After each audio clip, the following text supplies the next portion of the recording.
first past the post doesn't deliver the best in governance, exactly as the Honourable Member was describing. And I say that from the perspective of someone who has been a member of the European Parliament, obviously elections to the European Parliament being by a system of PR, where collaboration and working cross-party is normal. It is encouraged, it is welcomed, people do it on the basis that no one single party has a monopoly on wisdom.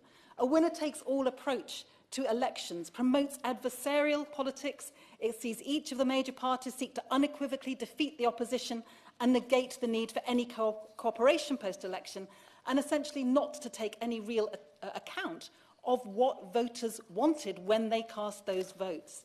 It also means that policy is likely to change quite dramatically when governments change, with greater extremes and greater impacts on economic and environmental policy, for example, and on social justice and inclusion. And there is research out there that finds that countries with PR systems outperform those with first past the post when it comes to issues that require a longer-term view and policy continuity. And obviously a key candidate for that in policy terms is the environment. And it is the case that countries with proportional systems, for example, score significantly higher on Yale University's Environmental Performance Index. I want to quote the former Labour MP and Foreign Secretary Robin Cook, because he observed that electoral reform isn't just about functional outcomes. That's been something we've talked about a lot this afternoon. But it's also about values. And PR is one way in which we can express our commitment to fairness, to openness, and to equality in our society. I also want to make the case that I think that under PR, we would be more likely to encourage more people to get out there and vote. It's very hard to persuade people to vote when they live in so-called safe seats and they know that their vote isn't going to make a significant difference. And again, there's evidence out there that suggests that those countries that do have PR see a higher turnout than those countries with first past the post. I think we'd also improve the chances of electing a parliament that better reflects modern Britain, because one of the consequences of safe seats is that it's harder for different groups to actually get themselves in the position of being able to win those seats. We know that still only 32% of MPs are women, 208 compared with 191 in 2015, yet that's still shockingly bad.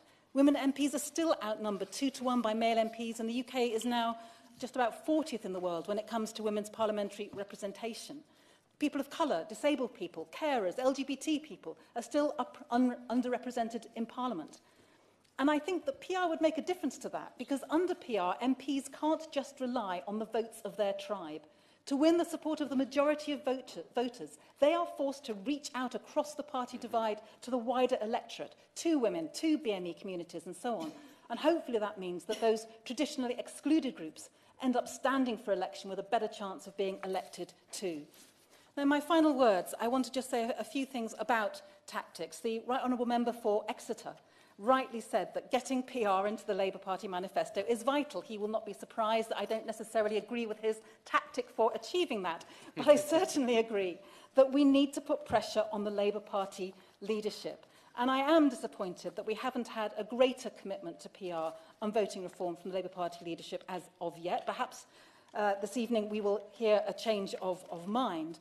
Because we know that there are over 200, or at least there were over 200 parliamentary candidates before the election for Labour who backed PR, as well as a huge 76% of Labour voters, and indeed many Labour MPs in this room today who've made incredibly powerful speeches.